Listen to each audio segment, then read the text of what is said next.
کر لیتے ہیں ہمارے جہازوں کی حالت کیا ہے, مینٹیننس کتنی ہوتی ہے. میرا خیال ہے عدیہ کہ it is not fair to blame the pilot solely. جی Because if the pilot is dead, you know, اب ہم اس کو blame کریں, تو it's not fair, he can't defend himself.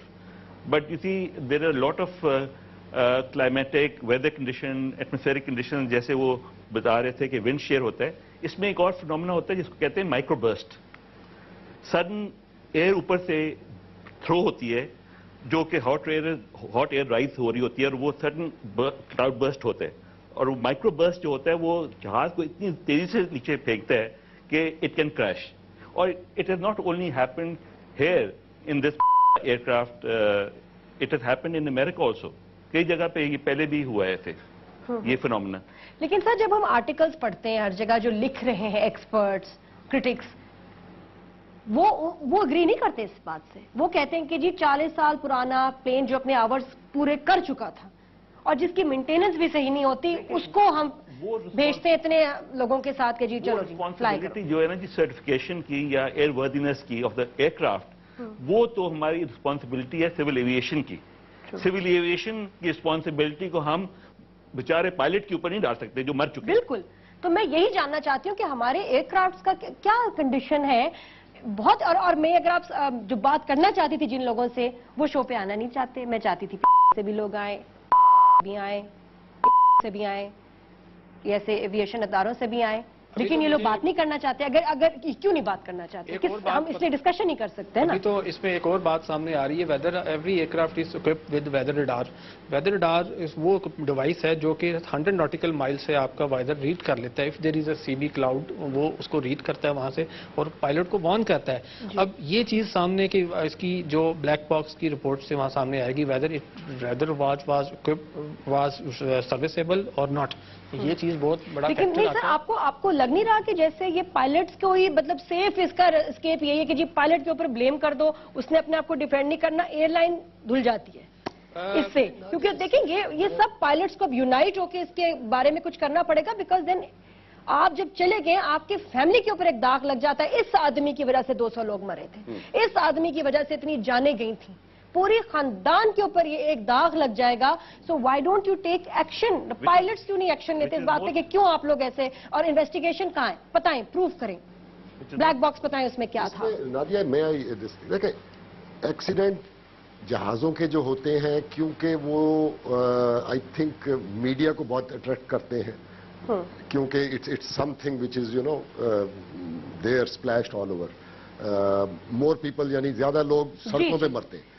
مگر بہرحال دیکھیں, قبل از وقت ہوگا پائلٹ کو بلیم کرنا یا کسی اور چیز کو کہنا, کیونکہ ایکسیڈنٹ انویسٹیگیشن ایک سائنس ہے, سمجھ لیں, بڑی تفصیل میں جانا پڑتا ہے. اور یہ اپنی ایکسپرٹیز یعنی اس میں بھی ایک بہت ڈیولپ ہو چکی ہے, ٹیکنیکل بھی اور ہیومن بھی. ایکسیڈنٹ کی وجوہات بڑی سمپلی یہاں ٹیکنیکل ہوگی, یعنی جہاز میں کوئی گڑبڑ ہے یا پائلٹ کا ہے یا ہیومن کہہ لیں جسے, جس میں ایئر ٹریفک والے بھی ہو سکتے ہیں, ٹھیک ہے جی, یا پھر ویدر ہے, اور یا پھر سیبوٹاج ہے, یا پھر کمبینیشن آف دیز فیکٹرز کہ جی موسم خراب ہوا, اب پائلٹ ٹھیک ہے مگر ایک ٹیکنیکل فالٹ بھی آ گئی, جیسے کوئی انسٹرومنٹ خراب ہونی شروع ہو گئی, پائلٹ پہ پریشر بڑھ گیا. اب وہ مطلب کمبینیشن ہمارے لیکن انسٹرومنٹ زیادہ خراب ہوتے ہیں. نہیں, میں ویسے کہہ رہا ہوں, اب یہ والے کریش کی کیونکہ آئی تھنک اسی نے ساری چیز بنائی ہے. یہ یاد رکھیں کہ یہ فلائٹ اپنے آخری 5 یا 6 منٹ میں تھی, یعنی اس سے پہلے ایئرپلین فٹ تھا, فلائی کر رہا تھا بالکل فرسٹ کلاس, کوئی مسئلہ نہیں تھا, پائلٹ بھی صحیح تھا, سب کچھ تھا. یہ اخیر لے جو 5-6 منٹ ہیں, اور اس میں یہ ہمیں سمجھنے کی ضرورت ہے کہ یہاں پہ ویدر جو ہے وہ کتنا بڑا پارٹ پلے کر سکتا ہے. اور وہ مائکرو برسٹ کی جنہوں نے بات کی ہے, اس قسم کے فینومینان, یعنی یہ سمجھے کہ جہاز کیونکہ ہوا میں اڑا ہوتا ہے, دیکھیں ہوا ضروری نہیں کہ صرف اس رخ میں جا رہی ہو یا اس رخ میں جا رہی ہو. یہ جو جب تھنڈر سٹارم ہوتے ہیں, یہ جو گرج چمک والے بادل جو ہیں, ان میں ہوا جو ہے وہ ورٹیکل بھی آتی ہے, یعنی نیچے بھی جاتی ہے اوپر بھی جاتی ہے. تو نیچے آنے والی جو مائکرو برسٹ جسے کہتے ہیں, جب وہ زمین کو ٹچ کرتی ہے تو وہ ہر ڈائریکشن میں چلی جاتی ہے. اس سے کیا ہوتا ہے کہ آپ کو ایک دم سے اپنی انسٹرومنٹس جو ہے اس میں نظر آئے گا کہ جی سپیڈ آپ کی بہت کم ہو گئی ہے یا بہت زیادہ ہو گئی ہے. ایک یہ ہو سکتا ہے، پھر آپ کی ڈائریکشن چینج ہو سکتی ہے، اور پھر آپ کا آلٹیٹیوڈ چینج ہو سکتا ہے. اب کیونکہ یہ لینڈنگ اپروچ پہ تھا، اس کا آلٹیٹیوڈ میرا 2-3 ہزار فٹ سے زیادہ نہیں ہوگا. سو یہ بڑی کریٹیکل سٹیج He تھی. was flying at 1800 feet above ground level, اور it was established on ILS glide slope, اور it was I think 9 nautical miles short of runway threshold. اور میں سمجھتا ہوں کہ اگر یہ کپتان صاحب بائی بک فلائی کر رہے ہوتے اکارڈنگ ٹو، تو اس میں ان کو یا تو گو راؤنڈ دیتے، یا ایک ہمارے ایویشن میں ایک چیز بنی ہے، جب آپ ٹیک آف کرتے ہیں تو اس میں ایک چیز ہوتی ہے ڈیسٹینیشن اور ایک چیز ہوتی ہے الٹرنیٹ. وہ الٹرنیٹ کس لیے بنایا جاتا ہے؟ انہی ایمرجنسیز کو میٹ کرنے کے لیے آف کورس. تو ان کو جب آپ فلائٹ پلان سبمٹ کرتے ہیں ایک جگہ، تو وہاں پہ آپ لکھتے ہیں کہ اس فلائٹ کے اندر alternate was Lahore and Multan. بالکل. اب وائی انہوں نے، اگر وہ بائی بک فلائی کرتے کہ وہ کہہ سکتے تھے ٹھیک ہے سوری ویدر خراب ہے، میں ایک اٹیمپٹ کرتا ہوں، ایک گو راؤنڈ کرتا ہوں. تو لاہور کیوں نہیں گئی فلائٹ؟ تو میں وائدر یہ لاہور سے ٹیک آف کر کے آئے ہیں. تو یہ پائلٹ کی ڈیسیجن تھی یا یہ کس کی ڈیسیجن؟ ویدر خراب والی جو بات ہو رہی ہے، میٹ آفس نے وارننگ دی تھی، وہ جو سی بی کلاؤڈ کو بلیم کر رہے ہیں اس کی وجہ سے یہ گرا، اس کو اوائڈ کرنا ان کی ڈیوٹی تھی. میٹ آفس نے کہا 4 بجے ان کو وارننگ دی وہ کلاؤڈ ہے آپ مت جائیں قریب. اس کے بعد 6 بجے پھر وارننگ دی کہ آپ مت قریب جائیں. تو ویئر واز دا پائلٹ؟ اس کا دماغ کام نہیں کر رہا تھا کہ جب وہ وارننگ آ رہی ہے تو میں اس کلاؤڈ کے اندر کیوں جاؤں. وہ الگ ایشو ہے کہ وہ کلاؤڈ لے کے نیچے چلا جائے. یہ نہیں ہوتی ہے وارننگ. پائلٹس کتنا لائٹ لیتے ہیں میں اس کی میں ریزن بتا دیتا ہوں.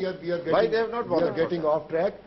وہ کسی کلاؤڈ میں نہیں گیا، کلاؤڈ ایئر فیلڈ کے آس پاس تھا، ایئر فیلڈ کے اوپر نہیں تھا. Weather was clear according to, مطلب جب آپ کو رن وے نظر آ رہا ہے آپ کے لیے ویدر کلیئر ہے. ویدر کی بھی کیٹیگریز ہوتی ہیں. اگر بیڈ ویدر ہے وہ ایئر ٹریفک کنٹرول ڈکلیئر کرتا ہے کہ ایئر فیلڈ از کلوزڈ، یعنی ٹوٹلی کلوزڈ. پائلٹ کی پھر وہ نہیں ہوتی اس میں ڈیسیجن، پائلٹ ڈسکریشن نہیں ہاں. ہوتی. یہاں پہ جب اس قسم کی ہو تو اس میں پائلٹ ڈسکریشن ہے. اس کے بعد آپ کی جیسے کیپٹن صاحب بتا رہے ہیں انسٹرومنٹیشن کی بھی ہوتی ہے.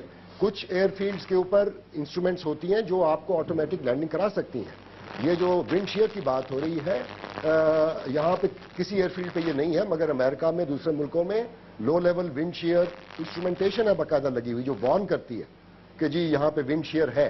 تو یہ بڑی چیزیں ہیں جی، اس میں بڑے فیکٹر ہیں. مطلب میں وہ جو بات کرتا کہ جی کمبینیشن ہے. جی جی. تو کیپٹن عمیر صاحب اگر آپ اس ایسی کنڈیشن میں ہوتے آپ کیا کرتے؟ I should have diverted. Definitely میرے پاس بائی بک پہ چلتا ہے تو میں اپنی یعنی زندگی کیوں خطرے میں ڈالتا. اس میں ایک بڑا پریشر تھا کپتان صاحب کیونکہ پہلی سارٹی تھی، پہلی فلائٹ تھی. اگر وہ ڈائیورٹ کر جاتے تو وہ لاہور آتے، اس کی ایکسٹرا فیول کاسٹ پڑتی. ان کی ایکسپلینیشن ہوتی لینڈنگ چارجز دینے پڑتے وٹ ایور. سو تو انہوں نے یہ feel I will make it. Our pilots are still really good. And although I'm still a training pilot and I'm still in school, لیکن مجھے اس میں سسٹم کی گڑبڑ لگتی ہے کہ جی جو پائلٹ کی غلطی، you see, we are taught day one سے ہمیں صرف ایک ہی چیز سکھائی جاتی ہے which is safety, safety, safety, safety. From day one that آپ کا مطلب یہ نہ ہو تو آپ یہ کر لیں، یہ نہ ہو آپ نے بس اپنی جان بچانی ہے جس طرح مرضی آپ کریں. you have to take orders, don't question your superior. You just have to save yourself and you have to save the lives of the people that you're carrying. سر مجھے آپ بتائیں کہ جو ایئر کرافٹ ہوتا ہے اس کی مینٹیننس کی cost کتنی ہوتی ہے جہاز کی لیز سے زیادہ؟ Of course, maintenance cost, though, every airline has to build in that cost, and it is a phenomenal cost. Coffee cost ہوتی ہے اور اس کو وہ regularly کرواتے بھی رہتے ہیں. They have to do it because اگر وہ نہ کروائیں تو ان کو سرٹیفکیشن نہیں ملتی. آپ کو کیا لگتا ہے ہمارے جہازوں کی کتنی مینٹیننس ہوتی ہے؟ جہازوں کی مینٹیننس جو ہے جی وہ بہت اچھی طرح کی جاتی ہے، اس کی انسپیکشن بھی بہت اچھی طرح کی جاتی ہے.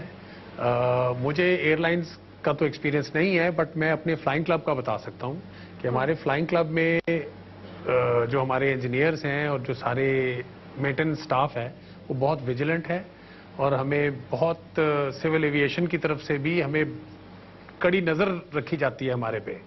اور بہت باریکی سے دیکھا جاتا ہے. اور پیپر ورک جس طرح وہ بتا رہے تھے کہ وہ پیپر ورک بھی پورا ہونا ضروری ہے. پھر بھی کہہ رہے مینٹیننس ہوتی ہے تو میں پوچھوں گی بریک کے بعد آپ سے کیوں کہ ہمارے جہاز ٹیک آف کے بعد اتنے کھڑکتے ہیں کہ لگتا ہے کہ ایک ایک نٹ بولٹ جو ہے نا ابھی باہر آ جانا ہے اور جو ٹرالیاں ہیں وہ بھڑک گر رہی ہوتی ہیں ادھر سے ادھر اڑ رہی ہوتی ہے لگتا ہے چھت اڑ جائے گی. اتنا خوفناک ایکسپیرینس ہے جہازوں میں اب سفر کرنا، ٹیک آف، اور وہ ایک عجیب سی سمیل، باتھ روم کا حال، کارپیٹ جو ہے گھسے پٹے.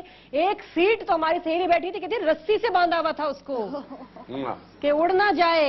یہ تو حال ہے ہمارے جہازوں کا سر. اور آپ کہتے ہیں مینٹیننس ہوتی ہے ہمارے جہازوں کی. بات کریں گے آفٹر دا بریک. آپ جس جہاز میں بیٹھے نا سر صرف اسی کی مینٹیننس ہوئی ہے. جہاں اتنی کرپشن ہو رہی ہے تو وہاں یہ جہازوں میں بھی کیا کسر چھوڑ جاتے ہیں؟ جو ساری باتیں نکل رہی ہیں، یعنی